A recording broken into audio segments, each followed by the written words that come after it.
I'm not writing a chronicle of the wars following the death of King Robert I, so it can sit on a shelf unread.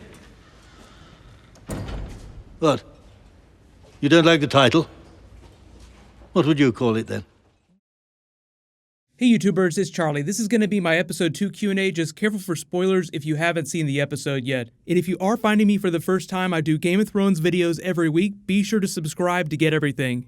So here we go. First question. Kloof asks, do you think that Jon Snow is fireproof since he's been resurrected by the Red God?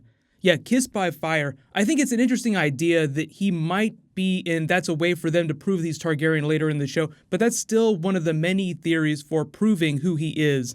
There's so much backstory and mythology that they still have to spell out, like they have to connect the dots. What happened between Rhaegar and Lyanna? Did they get married before they had Jon Snow? Is he a legitimate child? The pace at which the show typically goes suggests that we won't get answers for this till the final episode, but they'll slowly start hinting at it.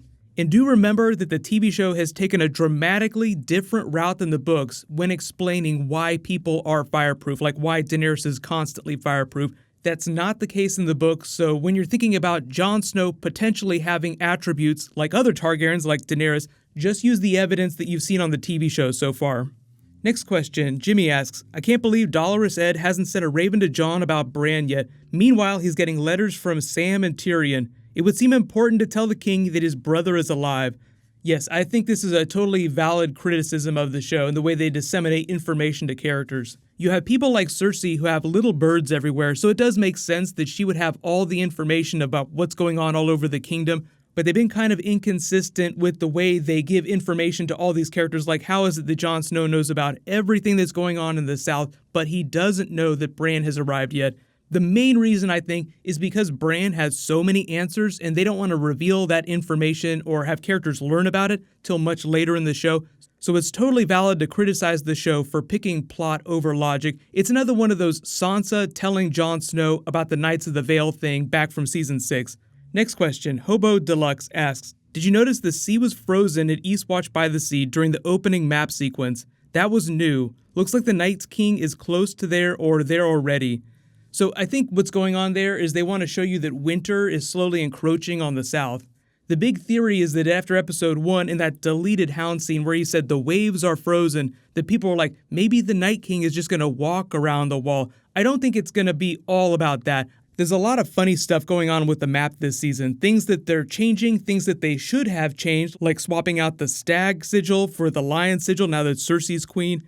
But as for the wall, I think they're just showing you that winter is now spreading everywhere. Like, you have to imagine that eventually this might cover the entire globe if the Night King wins the Game of Thrones. I think even if they don't bring the entire wall crashing down, they'll at least bring a portion of it down. But when we actually get to that moment, if we get to that this season, we can talk about why they may have chosen this route rather than have the Night King just come down the middle through Castle Black. Next question, Ahmed asks, now that Yara Greyjoy has been captured, how does that impact the Iron Fleet and who will support the Tyrells as they lay siege to King's Landing? Well, I think the idea is that the Tyrells are going to be busy down in Highgarden because they were going to use part of the Ironborn fleet to ferry everyone around to King's Landing for that siege. Tyrion's plan is effectively in ruins now, with the exception to the Unsullied being at Casterly Rock. The original plan was to send Yara down with the Ironborn portion of the fleet to Dorne to grab the Dornish troops, bring them up, and at the same time, the Tyrells would start marching on King's Landing too. So Cersei would effectively be boxed in on all three sides here, with the exception of the north, because Jon Snow's doing his own thing right now. But now that we've lost Yara's fleet, the Dornish can't get to King's Landing in time, and we know that Jaime is making a beeline with the Lannister army down to Highgarden, so I don't think there are going to be any Highgarden soldiers making it up to King's Landing to fight against Cersei. Next question, Shell asks, do you think that if Arya kills Littlefinger with or without Sansa, that we might see Arya wear Littlefinger's face? There are a couple of questions about the way Arya wears faces, how the TV shows change things. I don't think that she's going to be wearing Littlefinger's face. This is another one of those fuzzy book logic situations where the TV shows dramatically change the mythology, and you just have to take into account the stuff that they presented so far. Yes, just based on the TV show rules, she would be able to wear Littlefinger's face, because he's not too different in size from Walder Frey, and if she could do it with his face, she could do it with another. And yes, that is a really interesting way to get the help of the Sweet Robin, because Littlefinger controls the Sweet Robin effectively controls the Vale, even though he's a puppet leader. I think the idea is that Jon Royce and the other Lords of the Vale would back Sansa if they really liked her, but I think that everybody, both in the North and in the Vale, will be happy to get rid of Littlefinger. So if they have the threat of the White Walkers, I don't think there are going to be too many problems in getting the Vale to help out after Littlefinger's gone. Next question, Frank asks, is Yara dead? Who is hanging from the ship? So, 2 of the Sand Snakes died. The one that's hanging from the ship is Nymeria. Yara was taken by Euron. Just to clarify, they seemed like there were a couple questions about which of the Sand Snakes died, what did Euron do with them after he captured them. So Tyene and Ellaria and Yara Greyjoy were all captured and taken back to King's Landing. We'll find out what they're going to do with them next week. The dead ones are Nymeria and Obara. They're the only ones that they left behind. So you see Obara lying on the ship. You see that Euron hung Nymeria with her whip, which is sort of poetic justice, depending on how you look at it. Next one, Lilith asks, you mentioned the characters talk a lot about Aegon's conquest and Robert's rebellion. Do you think they do it because we might be getting these events as spin-offs? So they've actually clarified, George R. Martin specifically clarified that Robert's Rebellion is not going to be one of the shows that they're developing.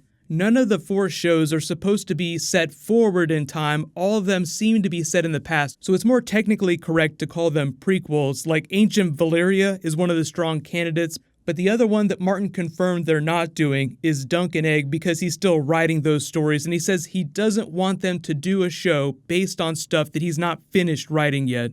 Next one, Eric asks, why didn't Sam give Jorah Milk of the Poppy? He had all that other stuff available to help fix him. Why not Milk of the Poppy?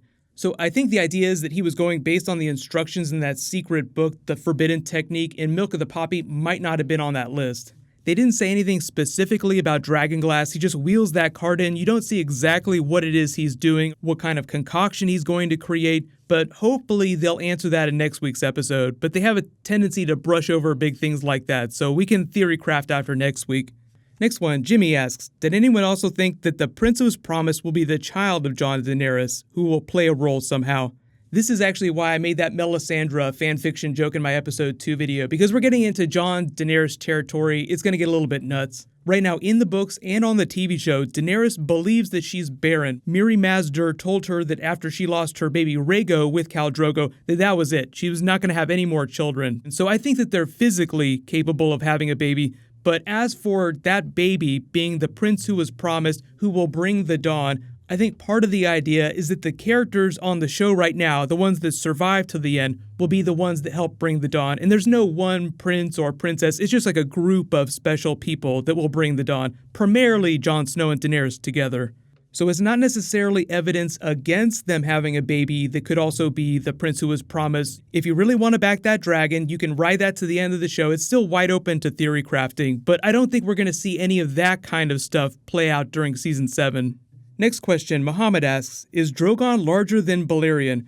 No, the reason why Drogon isn't as big yet is because he's way younger. Balerion lived to be almost about 200 years old and he roamed free. There are a couple of key things that dragons need in order to continue growing. There's no limit on their size. They'll just keep getting bigger and bigger as long as they have a plentiful enough food source and they're allowed to roam free. So when the Targaryens put them in the dragon pit and started caging them up, that's when dragons slowly started to die out. So the idea is that if Drogon keeps surviving, keeps eating, keeps roaming free, he'll continue to get as big. Maybe if he lives to be 200 years old, he'll also be as big as Balerion the Black Dread.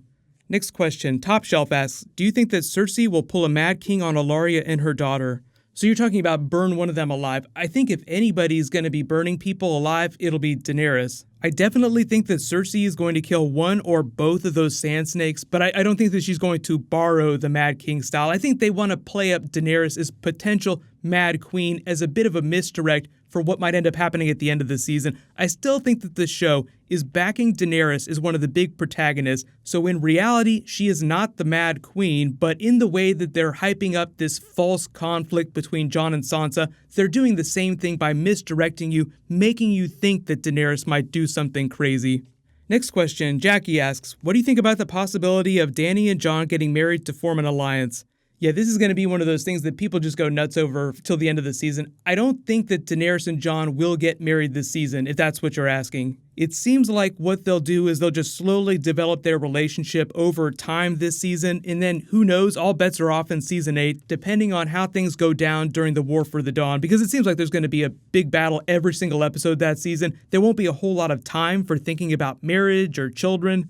So all I'm really expecting this season is that they'll just grow to admire each other by the end of the season, and they'll grow much closer. Mutual respect, maybe there'll be some chemistry between the two of them, but I don't think the show is going to go straight to relationship or even answer the question of Jon Snow's parentage in a way that all the characters know. Like, I don't think that Jon Snow will know that he's a Targaryen by the end of the season, and I don't think that Daenerys will know either.